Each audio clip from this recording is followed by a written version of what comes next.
తెలంగాణ రాష్ట్ర వ్యాప్తంగా చలి చంపేస్తుంది. రోజు రోజుకి చలి తీవ్రత పెరుగుతోంది. ఉదయం, సాయంకాలం సమయంలో చలితో పాటు చలి గాలులు కూడా వీస్తున్నాయి.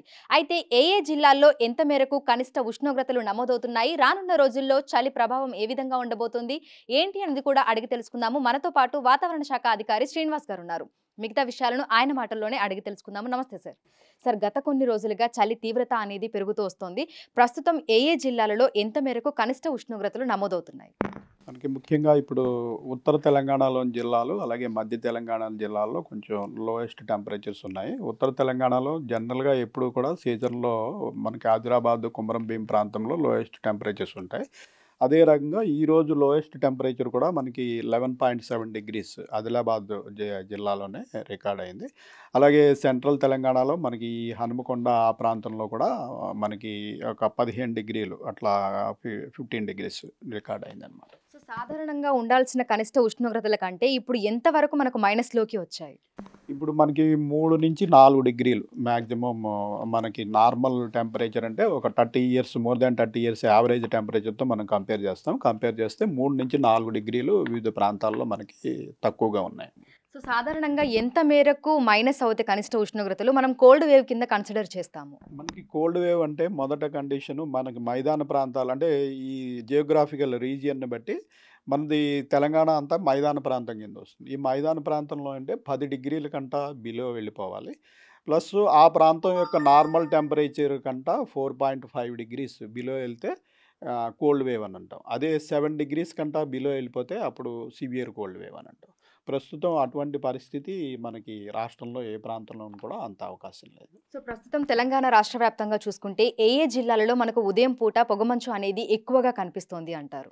మనకి పొగమంచు కూడా ఈ ఈ లోయెస్ట్ టెంపరేచర్స్ ఉన్న దగ్గర, అలాగే మనకి ఈ ఫారెస్ట్ వెజిటేషన్ గ్రోత్ ఎక్కువ ఉన్న దగ్గర మనకి ఈ మంచు కూడా ఎక్కువ ఉంటుంది. సో మనకి ఈ ఆదిలాబాదు, కొమరం భీము, ఇటు నిజామాబాదు ఇటు వైపు, అట్లాగే మనకి ఈ హనుమకొండ, వరంగల్, జనగాము ఈ రూరల్ ఏరియాస్లో ఎక్కువ మనకి ఓపెన్ ఏరియాస్ ఎక్కువ ఉన్న దగ్గర టెంపరేచర్ ఫాల్ కూడా ఎక్కువే ఉంటుంది. అలాగే ఈ మంచు కురవడానికి కూడా ఎక్కువ అవకాశం ఉంటుంది. అయితే కనిష్ట ఉష్ణోగ్రతలు ఉండాల్సిన దానికంటే 3-4 డిగ్రీలు తక్కువగా నమోదవుతున్నాయి కాబట్టి ఆయా జిల్లాలలోని అధికారులను, అక్కడి ప్రజలను అప్రమత్తం చేసే విధంగా ఏమైనా అలర్ట్స్ అనేవి జారీ చేస్తున్నారా? మనం ప్రస్తుతము 3-4 డిగ్రీలు అనేది పెద్దగా ప్రమాదకరం ఏమీ కాదు. సో మనం కోల్డ్ వేవ్ అలర్ట్ అయితే ఇంతవరకు ఏ జిల్లాకి ఇవ్వలేదు. అలాగే రాగల 3-4 రోజుల్లో కూడా ఇంచుమించు ఇదే రేంజ్‌లో 2-3 డిగ్రీలు, 3-4 డిగ్రీలు మాత్రమే మనకు నార్మల్ కంటే బిలో ఉండే అవకాశం ఉంది. తర్వాత నెక్స్ట్ వీక్ నుంచి అయితే మనకి కొద్దిగా స్లైట్ రైజ్ అనేది చూస్తున్నాం మినిమమ్ టెంపరేచర్‌లో ముఖ్యంగా. దీనికి కారణం ఏంటంటే కొంచెం క్లౌడీనెస్ వచ్చే అవకాశం ఉంది. మనకి మూడో వారం, నాలుగో వారంలో కొంచెం రాత్రిపూట క్లౌడీనెస్ ఉంటే మనకి మినిమమ్ టెంపరేచర్‌లో ఫాల్ అంతగా ఉండదు. సో మనం 3-4 వారాల్లో కొద్దిగా క్లౌడీనెస్, వర్షపాతానికి పెద్దగా ఛాన్స్ లేదు. కానీ క్లౌడీనెస్ వచ్చే అవకాశం ఉంది. ఈ క్లౌడీనెస్ వల్ల మినిమమ్ టెంపరేచర్స్ స్లైట్‌గా రైజ్ అయ్యే అవకాశం ఉంది. అయితే హైదరాబాద్‌తో పాటు శివారు ప్రాంతాలలో ప్రస్తుతం కనిష్ట ఉష్ణోగ్రతలు ఏ విధంగా నమోదవుతున్నాయి? రానున్న రోజుల్లో ఏ విధంగా ఉండబోతోంది? మనకి హైదరాబాద్ మన అబ్జర్వేటరీ ఇటు ప్రస్తుతం మన ఆఫీస్ ప్రాంతం బేగంపేట ప్రాంతంలో మనకి 15-16 డిగ్రీలు గత 2-3 రోజులుగా రికార్డ్ అవుతుంది. అయితే సిటీ శివార్లకు వెళ్ళినట్టయితే ఈ టెంపరేచర్‌లో ఒక 2 డిగ్రీలు, 3 డిగ్రీలు తక్కువ ఉండే అవకాశం ఉంటుంది. ఓపెన్ స్పేసెస్ ఉండి కొంచెం శివారు ప్రాంతాలకు వెళ్ళిపోయినట్టయితే మనకి టెంపరేచర్లు కొంచెం తగ్గుతాయి. సో మనకి ఈ పటాన్ చెరు అటువంటి ప్రాంతాల్లో 12-13 డిగ్రీస్ ఆ ప్రాంతంలో నిన్న కాడ చూసాము. ఈరోజు కూడా మనకి పటాన్ చెరు ప్రాంతంలో చూసినట్టయితే 13.6 డిగ్రీస్ ఉంది. ఈ శివారు ప్రాంతాల్లో కొంచెం తక్కువ ఉంటాయి. మనకి హైత్ నగర్‌లో కూడా ఈరోజు 16 డిగ్రీలు, అలాగే మన సిటీ అబ్జర్వేటరీలో కూడా 15.6 డిగ్రీస్ ఈరోజు నమోదైంది. సో చలి తీవ్రతతో పాటు చలిగాలుల ప్రభావం అనేది కూడా ఎక్కువగా ఉంటుంది. సో చలిగాలుల ప్రభావం అనేది ప్రధానంగా ఏ జిల్లాల మీద ఎక్కువగా ఉంది అంటారు? ఈ చలిగాలుల ప్రభావం కూడా మనకి ప్రస్తుతం ఉత్తర తెలంగాణలోని జిల్లాల్లోనే కొంచెం ఎక్కువ ఉంటుంది. ఎందుకంటే అక్కడ మనకి ఇంచుమించు 10 డిగ్రీల వరకు టెంపరేచర్‌లు ఫాల్ ఉంది కాబట్టి ఆ ప్రాంతంలోనే చలిగాలుల తీవ్రత కూడా ఎక్కువ ఉంటుంది. ప్రస్తుతం సిటీ ప్రాంతంలోనూ, అలాగే దక్షిణ తెలంగాణలోనూ పెద్దగా అంత చలిగాలుల ప్రభావం ఉండదు. మనకి విండ్ స్పీడ్ కూడా ఇప్పుడంత పెద్దగా ఎక్కువగా లేదు. సో యాజ్ ఆఫ్ నౌ మనకి అంత ప్రమాదకరమైన పరిస్థితి ఏమి లేదు. అందుకని మనం కోల్డ్ వేవ్ వార్నింగ్ కూడా ఏ డిస్ట్రిక్ట్‌కి ప్రస్తుతం రాగల 2, 3 రోజులకి ఇష్యూ చేయడం లేదు. అయితే ఉదయం నుంచి మధ్యాహ్నం వరకు చూసుకుంటే మళ్ళీ అదే విధమైనటువంటి ఉక్కపోత వాతావరణం ఉంటుంది. ఎండ తీవ్రత కూడా ఉంటుంది. సో, గరిష్ట ఉష్ణోగ్రతలు తెలంగాణ రాష్ట్ర వ్యాప్తంగా ఏ విధంగా నమోదవుతున్నాయి? గరిష్ట ఉష్ణోగ్రతలు మనకు ప్రస్తుతం 28 డిగ్రీల నుంచి 31 డిగ్రీల వరకు నమోదవుతున్నాయి. ఇవి మనకి ఇంచుమించు నార్మల్ రేంజ్‌లోనే ఉన్నాయి. నార్మల్ రేంజ్‌లోనే 1 డిగ్రీ అటు ఇటుగా ఉన్నాయి. పెద్దగా తేడా లేదు. సో, గత ఏడాదితో పోలిస్తే ఈ ఏడాది చలికాలం అనేది ఏ విధంగా ఉండబోతుంది? ఎందుకంటే ప్రతి సీజన్‌లోనూ విపరీతమైనటువంటి ఎండ వాతావరణాన్ని చూస్తున్నాం కాబట్టి, ఆ ఎండ ప్రభావం అనేది ఈ చలి మీద ఉండే అవకాశం ఏమైనా ఉంది అంటారా? గత పీరియడ్ ఇప్పుడు మనకి ఇదే పీరియడ్ గత ఏడాది November first week, second week ప్రాంతంతో పోలిస్తే ప్రస్తుతం 3, 4 డిగ్రీలు మనకి తక్కువున్నాయి.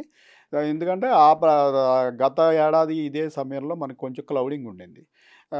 అయితే ఈసారి మనకి మరింత చలి పెరిగిపోయినట్టు అనుభూతి ఉంది. దీనికి కారణం ఏంటంటే మనకి ఈసారి గ్రాడ్యుయల్ ఫాల్ కాకుండా సడెన్ ఫాల్ అయింది. మనకి ఏంటంటే నవంబర్ ఫస్ట్ వీక్ వరకు కూడా ఇంచుమించుగా మనకి క్లౌడీనెస్ ఉంది. ఈ మెంతా తుఫాను, ఆ తర్వాత మనకి క్లౌడీనెస్ ఇవి ఉండటం వల్ల మనకి అక్టోబర్ నెలంతా కూడా టెంపరేచర్‌లు ఇంచుమించు 20 డిగ్రీల పైబడి కొనసాగాయి.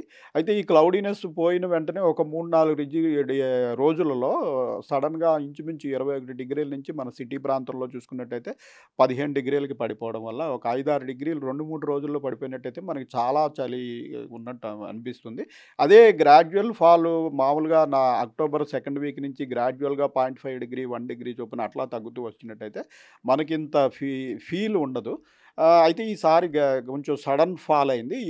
మన సిస్టమ్స్ వెళ్ళిపోయిన వెంటనే మళ్ళీ క్లౌడీనెస్ సడెన్‌గా తగ్గిపోవడం వల్ల ఇటువంటి సిట్యుయేషన్ మనం చూసాం. అయితే సింగిల్ డిజిట్‌లోకి కనిష్ట ఉష్ణోగ్రతలు పడిపోయే అవకాశం ఉంది అంటారా? సింగిల్ డిజిట్ అనేది మేబీ నార్త్ తెలంగాణలోని 1, 2 జిల్లాల్లో అవకాశం ఉంది గానీ, ప్రస్తుతం మనం సెంట్రల్ తెలంగాణ అలాగే సిటీ ప్రాంతంలో ఈ 2, 3 వారాల్లో సిటీ పెద్దగా సింగిల్ డిజిట్‌కెళ్ళే అవకాశం లేదు. మేబీ డిసెంబర్ సెకండ్ వీక్ ఆ ప్రాంతంలో కొంచెం మనకి మళ్ళీ తగ్గే అవకాశం ఉంటుంది. సో, ఓవరాల్‌గా చూసుకుంటే ఈసారి వింటర్ సీజన్ అనేది తెలంగాణ రాష్ట్రంలో ఏ విధంగా ఉండబోతోంది? ఓవరాల్‌గా చూసుకున్నట్టయితే ఇంచుమించు నార్మల్ రేంజ్, నార్మల్ కంటా కొద్దిగా తక్కువ ఉండే అవకాశం ఉంది. సో, అలాగే మనం ఇప్పుడు చూస్తున్నాం మనకి 2, 3 డిగ్రీలు డిఫరెన్స్ అనేది పెద్దగా మనము అంత కన్సిడర్ చేయము. సో, ఇది ఏంటంటే నార్మల్ రేంజ్‌లోనే ఉన్నట్టు లెక్క. మనకి మోర్ దాన్ 4.5 డిగ్రీస్ తగ్గిపోయి, అది కూడా 10 డిగ్రీలకి బిలో వెళ్ళిపోయి సింగిల్ డిజిట్‌లోకి వెళ్ళినప్పుడే అది కోల్డ్ వేవ్ కింద మనం అలర్ట్ ప్రకటించడం జరుగుతుంది. Thank you sir. Thank you so much. So, ప్రస్తుతం చూసినట్లయితే కూడా తెలంగాణ రాష్ట్ర వ్యాప్తంగా చలి తీవ్రత అనేది ఒక్కసారిగా పెరిగిపోయింది. రోజు రోజుకి చలి తీవ్రత కూడా పెరుగుతూ వస్తుంది. అయితే ఉండాల్సిన కనిష్ట ఉష్ణోగ్రతల కన్నా ప్రస్తుతం 2-3 డిగ్రీల పాటు తక్కువగా నమోదవుతున్నాయని కూడా వాతావరణ శాఖ అధికారులైతే తెలుపుతున్నారు. రానున్న 4-5 రోజుల పాటు కూడా ఇదే విధమైనటువంటి వాతావరణ పరిస్థితులు కొనసాగే అవకాశం ఉన్నట్లుగా కూడా తెలుపుతున్నారు. వీడియో జర్నలిస్ట్ హరీష్‌తో అంజుమ, బిగ్ టీవీ, హైదరాబాద్.